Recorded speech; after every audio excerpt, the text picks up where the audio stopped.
Welcome to Red Wave Novel. Make sure to like and subscribe for more updates. A cold and being nursed by an angel. Amain, your sniffling's annoying. You're annoying. The next day, it was Amain who'd ended up with the cold. As his classmate and good friend Etsuki Akazawa had pointed out, Amain had been trying and failing to snort everything back up his nose. Trying to exhale only resulted in a terrible, wet, burbling sound. Amain wasn't sure whether it was because his nose was stuffed up or as a result of the cold itself, but a throbbing pain was spreading across the back of his head. He had taken some over-the-counter medicine, but it wasn't making a dent in his symptoms. Truly, Amain was a sad sight, his congested face twisted in nasal distress as he became well acquainted with a tissue. Itsuki looked at him, not with concern but exasperation. You were just fine yesterday, dude. I got caught in the rain. Aw, chin up. Wait, didn't you have an umbrella yesterday? I gave it to someone. Naturally, there was no way that Amain could openly admit at school that he'd given it to Maharu, so he kept things vague.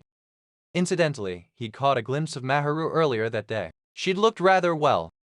Not ill at all. Amain couldn't help but laugh. Things had gotten it completely flipped around. It was his own fault. He'd neglected to warm up in the bath when he'd gotten it home. Don't you think you were being a little too nice, lending out your umbrella when it was pouring like that? Not really. Even if I did, no point complaining about it now. And who did you give it to anyway? Who was worth catching a cold? A lost little kid? Can't really call her a kid with that body, though well, that and the fact that we're the same age. Although, her face did look kinda lost. Something clicked when Amain thought of the unusual encounter that way. Expression had been exactly that of a lost little kid searching for their parent. Well, what a kind and upstanding gentleman you are. Itsuki laughed, unaware of the feelings bubbling up in Amain's chest as he recalled his meeting with Maharu the day before. But you know, even if you let someone borrow your umbrella or whatever, I bet your real problem was that you got lazy and didn't warm up afterward. That's why you're dying. How do you know that? Amain shot back. Well, you don't exactly take good care of yourself. That much was obvious the moment I saw your place. That's why you got sick, dumbass. Amain couldn't really argue with Itsuki's friendly ribbing. It was true that he didn't have the most wholesome lifestyle. To elaborate, he was bad at keeping things tidy. And his room was always a total mess. What's more, he subsisted on a diet of convenience store meals and nutritional supplements. The only time he had a decent meal was when he went out to eat once in a blue moon. Itsuki often grew frustrated with him, asking him how he could live like that. Knowing his friend kept such habits, Itsuki was not at all surprised that Amain had caught a cold overnight. You ought to go straight home today and rest up. Tomorrow's Saturday, so focus on getting better, Itsuki advised. I will, Amain replied. If only you had a nice girl to nurse you back to health like I do. Itsuki's lips curled up at his slight boast. Shut up. I don't need to hear that from a guy who's already got a girlfriend. Hey! Slapped away the box of tissues in front of him with the back of his hand, intensely irritated. As the day wore on, Amain's condition continued to deteriorate. The headache and runny nose were soon accompanied by throat pain and a fatigue that permeated his body. Though he single-mindedly hurried home after school, his body seemed to be losing its battle against the disease, and his pace was agonizingly slow. Eventually, he reached the lobby of his apartment building and forced his heady legs to move him into the elevator, where he leaned against the wall. His breathing was rougher than usual, and he felt hot. Somehow, Amain had been able to endure it while he was at school, but he'd let his guard down now that home was in sight, and his condition had suddenly taken a turn for the worse. Even the peculiar floating sensation of riding in the elevator, normally not a concern, was now a source of dull agony. When the elevator eventually stopped on Amain's floor, he staggered out on leaden feet and began to shuffle toward his apartment. Almost immediately, he was confronted by a sight that caused him to seize up, however.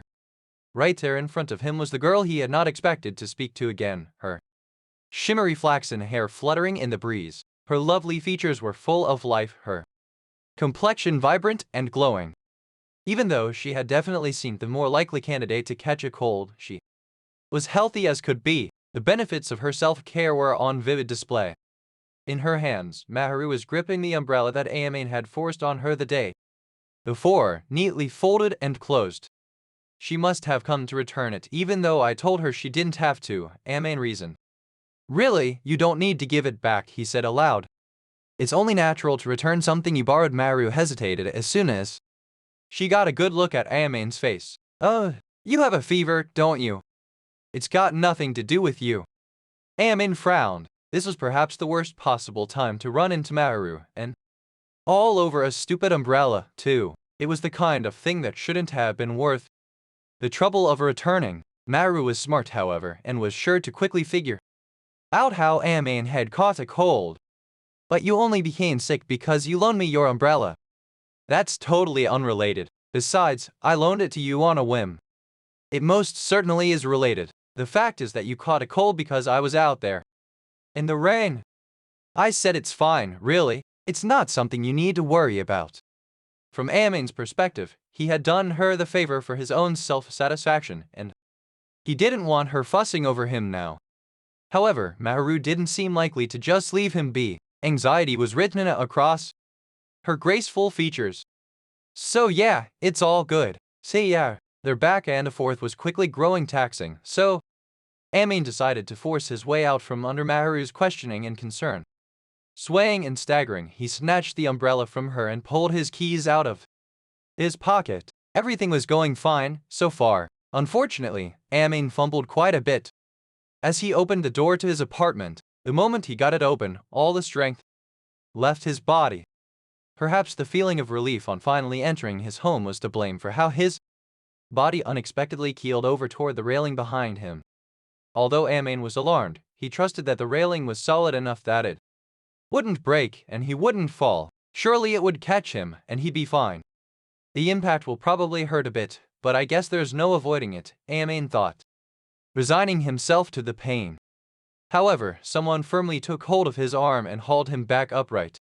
Just as I thought, I can't leave you alone like this. Ayame heard a fragile voice through his feverish haze. I'll repay your favor. Ayamen's head swam as he tried to make sense of the words, but he quickly gave up. Before he understood what was happening, Maharu had propped up his limp body and opened the door to his apartment. I'm going to help you inside. There's no other way, so please forgive the intrusion. Her tone of voice was quiet but left no room for argument. The fever-stricken Ayame had no willpower to resist. He was pulled along, entering his apartment with a girl his own age for the first time in his life. It was true that he didn't have a girlfriend to nurse him back to health, but it seemed that an angel had descended to care for him instead. Thoroughly addled with fever, Ayame had forgotten all about the sorry state of his place until it was too late. It wasn't until he saw the condition his home was in that he regretted ever letting Maharu enter. His apartment was spacious. It even had a spare room in addition to the bedroom and main living space.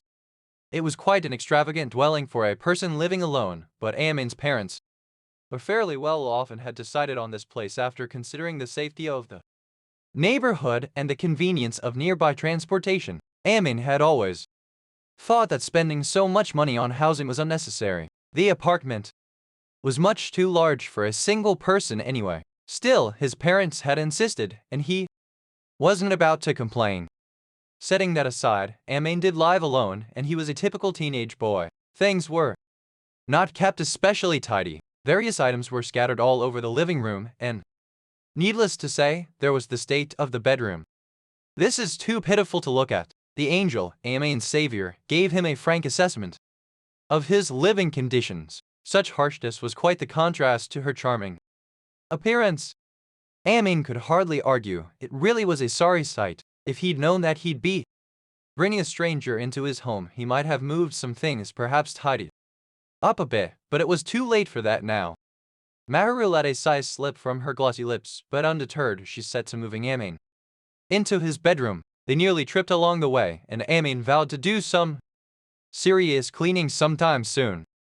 First, I'm going out for a moment, so please go ahead and change clothes before I get. Well, you can do that, right? Maharu asked. You're coming back? My conscience would never let me rest if I left you alone like this, even to sleep. Maharu responded bluntly, apparently feeling the same way now that Amane had felt toward her when she was soaking wet the day before. Amane did not argue any further. After Maharu left the room, he obediently did as he was told and started changing out of his school uniform. It's really a mess in here, there's nowhere to even step, how can anyone live like this? As he was changing, Amane heard an exasperated voice quietly coming from the next room, and felt quite ashamed. After changing clothes, he went to lie down and must have fallen asleep without realizing it, because when he managed to lift his heavy eyelids again, flaxen hair was the first thing he saw. Following the hair, Amane looked up to see Maharu standing silently at his side, peering down at him. The whole scene felt like something out of a dream. What time is it? Amane asked, confused. 7 in the evening, Maharu answered matter-of-factly. You slept for several hours. As Amane propped himself up, Maharu handed him some sports drink that she had poured into a cup. He accepted it gratefully and brought it to his lips, then finally was able to take a look at his surroundings. Maybe it was because he had slept, but he felt just a little bit better than before. He realized that his head felt cool and pressed a hand to his forehead. When he did, his fingers registered a slightly starchy sensation, like cloth. There was a cooling sheet stuck to him. Amane was sure he didn't have any of those at his place, and he looked up at Maharu. I brought it from home, she answered immediately. Amane had no cooling sheets in his apartment and no sports drinks either. Maharu must have brought that over as well. Thank you. Sorry for all the trouble. It's fine. There was nothing Amane could do but smile bitterly at Maharu's curt answer. Maharu had only offered to play nurse because she felt guilty. It definitely didn't mean that she genuinely wanted to spend time with Amane. He was sure of that. She was already talking with a boy she barely knew, and alone in his apartment no less. She would make sure there were no misunderstandings about how she felt was only natural. For the time being, I brought you the medicine that was on top of your desk. It's better to take it with something in your stomach. Are you hungry at all? Maharu asked gently. A little bit, Amane answered. Oh really? Well, in that case, I made some rice porridge, so you're welcome to have some. Oh, you made it yourself. Is there anyone else here but me? If you don't want it, I'll eat it all alone. No, I'll eat it. Please let me eat it. Amane had never imagined Maharu preparing a homemade meal for him. For a moment, he was caught off guard. Frankly, he had no idea whether Maharu even knew how to cook, but he'd never heard rumors of her failing cooking class, so he was fairly confident it wouldn't be awful. Although Maharu looked surprised at Amane's sudden bow and insistence that he would eat her food, she nodded before handing him the thermometer that was sitting on the side table. I'll bring it to you, so take your temperature first. Okay, Amane said, taking the thermometer out of its sleeve. He began unbuttoning his shirt, and Maharu quickly turned away. Do it after I leave the room, please. There was a slight rise in her voice, and Amane spied that the girl's pale cheeks were tinged red. Amane hadn't thought twice about taking off his shirt in front of her. He didn't consider it anything to worry about, but Maharu was clearly flustered. Perhaps she wasn't accustomed to seeing much skin. Maharu's alabaster cheeks were faintly rosy, and she kept her blushing face turned away, trembling. Even the tips of her ears appeared to be changing hue, making her shyness almost palpable. Ah, I think I kind of understand why all the other boys are always saying how cute she is.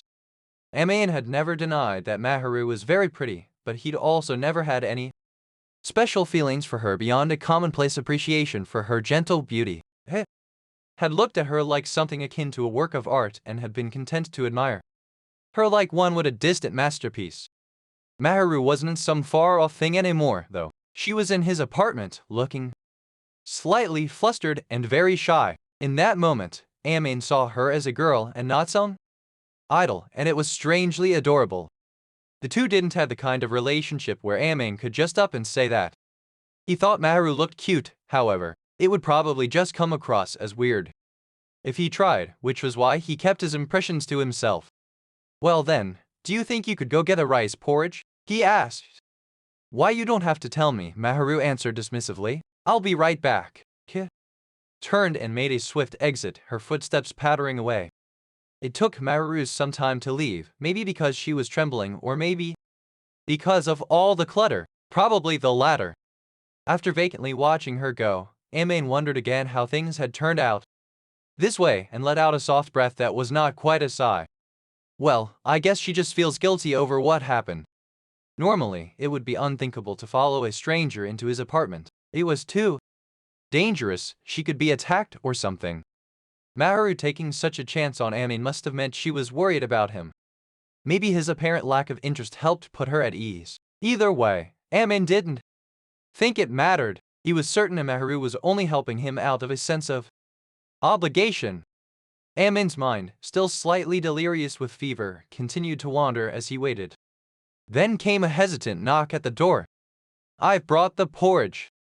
At the sound of Maharu's concerned voice from the next room, Amain remembered again that he had loosened his clothing in order to take his temperature. "I haven't taken my temperature yet," he called back. "I thought I told you to take it while I was out of the room, though. Sorry, I spaced out." Amain apologized meekly and stuck the thermometer in his armpit. After a few moments, it let out a muffled electronic beep. When he yanked it out and held it up to look at the screen, it showed a temperature of 38.3 degrees Celsius. It wasn't bad enough to go to the hospital, but it was still pretty high. "Okay, I'm finished," Amain said as he put his shirt back on. Maru entered with obvious apprehension, carrying a tray with a lidded bowl resting on it. She looked relieved, probably because Amain had fixed his clothes. "What was your temperature?" she asked. 38.3. "I'll be better after I take some medicine and get some more sleep." Over-the-counter medicine only treats the symptoms and won't eliminate the virus itself, you know. You need to rest properly and let your immune system do its job. Such harsh scolding, even if it was coming from a place of concern, embarrassed Amain. Maharu sighed in exasperation and placed the tray and bowl on the side table, then opened the lid. Inside was rice porridge with pickled plums. It looked severely watered down, maybe 70% porridge to 30% water. Perhaps Maharu had done that intentionally because she thought it'd be easier on Amain's stomach. She'd likely added the plums because of their reputation as being good for fighting cold. The dish wasn't steaming, but it gave off a faint warmth. Amain guessed that Maharu hadn't brought it straight from the stove but had instead made sure to let it to cool down first. Ignoring Amain as he stared at the porridge, Maharu ladled some into a smaller bowl. With a clearly practiced hand, she had broken the pickled fruit up a bit for him and had apparently even neatly removed the pits. The red of the plums and the white of the rice mixed easily. "Here you go. It shouldn't be too hot." Thank you." Maharu gave Amain a puzzled look as he received the bowl, but then he merely stared at the porridge while his spoon hovered over it. "What is it you want me to feed you?" "Sorry, but that's not on the menu," Maharu asserted. "Nobody asked for that, okay? It's just so I guess you can cook too, huh?" Amain asked. "I live alone, so of course I can." The girl's words stung, a heavy reminder of Amain's own domestic failures. "But before you learn to cook, you should learn to clean up your room, Fujimiya." "Yes, ma'am." Maharu had quickly and thoroughly put him in his place. Amain grumbled quietly and scooped up some of the porridge, stuffing the spoon into his mouth in a bid to end the conversation. The flavor of the lightly salted rice spread across his tongue as he ate the porridge. The mellow sourness of the pickled plums pulled it all together. It was truly a dish with a perfect balance of flavors. Amain didn't like pickled plums that were too salty, but these had a milder taste and a bit of sweetness. They were actually a favorite of his. Often, he liked to top green tea, rice with pickled plums. "It's good." "Thanks for saying so. Though really, once you tasted one rice porridge, I think you've probably tasted them all." Maru's answer appeared indifferent, save for the very slightest beginnings of a smile. Without meaning to, Amain found himself staring at the beautiful girl's relieved expression. Something about it seemed quite different from the more outgoing smile he occasionally caught her wearing at school. "Fujimiya?" Maru asked. "Sorry, it's nothing," he answered. Amain thought it a shame that such a beautiful smile had been so fleeting, though he kept the musing to himself. Instead, he shoveled spoonful after spoonful of porridge into his mouth. Anyhow, you rest today, and make sure to replenish your fluids. If you need to wipe away sweat, use this. I've put water into your wash bowl, so make sure to wet it in. Wring it out before wiping, okay? After Amen had eaten, Maharu diligently prepared an unopened sports drink, readied the bowl of water and laid out a towel and spare cooling sheets. All had been carefully placed on the side table in Amen's bedroom. There was no way Maharu was going to stay over at the home of a boy she barely knew. Amen wouldn't have stood for it if she'd tried. Thus, Maharu had prepared everything Amen could have needed while he rested, and he was grateful for her diligence, though. He stared at her the whole time she got everything ready. This is an awful lot just to repay a favor. Once this is over, I guess we won't have much reason to interact. It's a one-off thing, a freak occurrence, that's all. Well, since we won't be talking ever again, I guess it's all right to ask about that thing I want to know. Whether from the medicine or his nap, Amen's head felt clearer, though he was still exhausted. Hey, there's something I've been wondering, he started. What is it? Maharu turned to look at him from where she was setting up all the essentials he'd need. Why were you sitting out in the rain? Did you have a fight with your boyfriend or something? The strange behavior that had kicked off this whole chain of events had been on Amen's mind since he'd first noticed it. Maharu had been rocking back and forth on a swing in the pouring rain. What could she have been doing there? It was precisely because Amen had been curious about Maharu's slight resemblance to a lost child that he'd offered her his umbrella in the first place. He'd never discovered why she'd been out there in the storm to begin with, however. Amen had thought Maharu had been waiting for someone, so he'd guessed that there was a boy she was dating, even wondering if perhaps she and her boyfriend had gotten into an argument. In response to Amen's question, Maharu looked at him as if she was fed up. Sorry, but I don't have a boyfriend, and I have no plans to get one, she replied. Have? What? Amen asked almost unconsciously. Let me ask you, why did you assume I was dating someone? With how popular you are, I thought you'd have at least 1 or 2 boyfriends. Something about this back and forth made Maharu seem much more like a normal girl.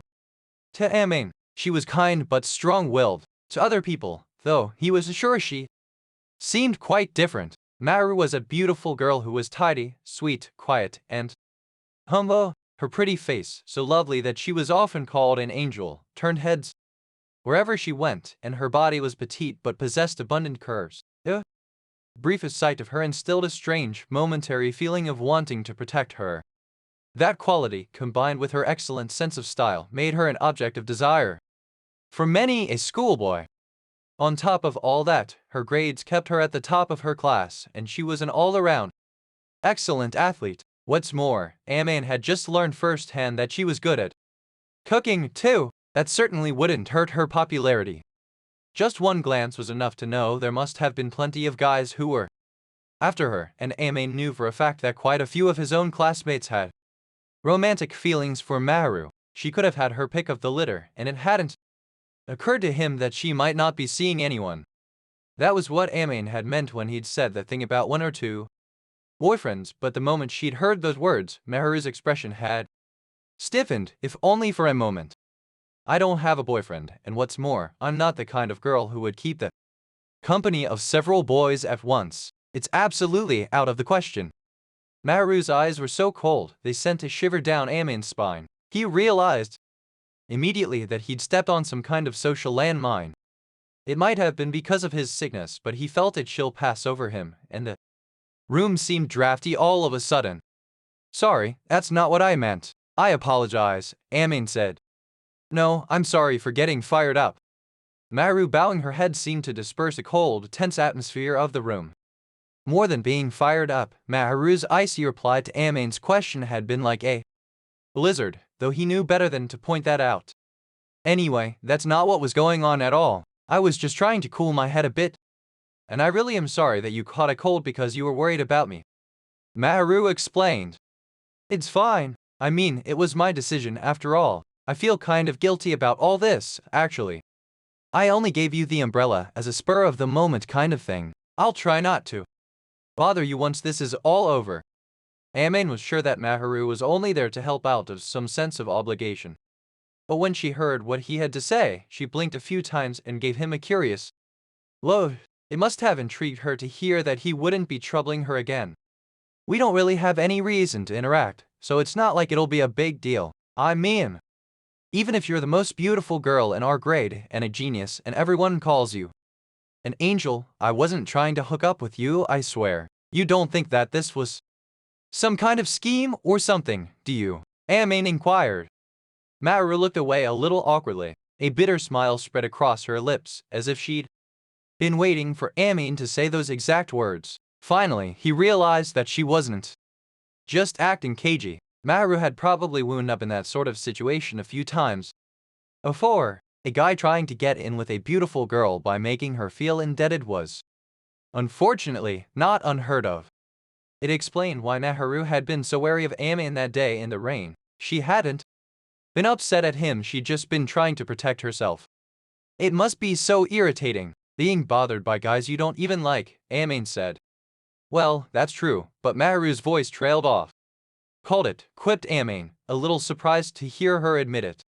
So the quiet, charming model student, the one everybody makes a big fuss over, the one everybody calls an angel, does have things she doesn't like. Why, she even gets annoyed from time to time, just like the rest of us mortals. The thought gave Amain the sudden impression that he was seeing the real Maharu for the first time. Unfortunately, the way she glared back at Amain seemed to suggest that she was really regretting having ever met him. It looked like she resented him for making her reveal how she really felt. Further proof that the angelic honor student has real emotions hidden deep down, Amain thought. I don't really see the problem with that, admitted Amain. Actually, I'm relieved. It's nice to hear that the angel finds that stuff just as annoying as normal humans. Please stop calling me that. Maharu obviously hated the title others had given her. With disapproval in her eyes, she continued to gaze at Amain. Even her displeasure seemed interesting to Amain, who smiled again and said, not to worry, I won't bother you again without a good reason. Maharu's eyes opened wide as if his declaration had caught her by surprise. Well, faintest whisper of a smile crossing her lips, she bowed sharply and left. Amain lay in bed, staring vacantly up at the ceiling while thinking about Maharu. Even though the medicine had taken effect, he was, unsurprisingly, still feeling sluggish. If he relaxed, sleep would surely claim him in no time at all. He closed his eyes and reflected on the events of the day. No one would ever believe him if he told them that he'd been nursed back to health by an angel with a surprisingly sharp tongue. The day's events were a secret shared only by Amain and Maharu.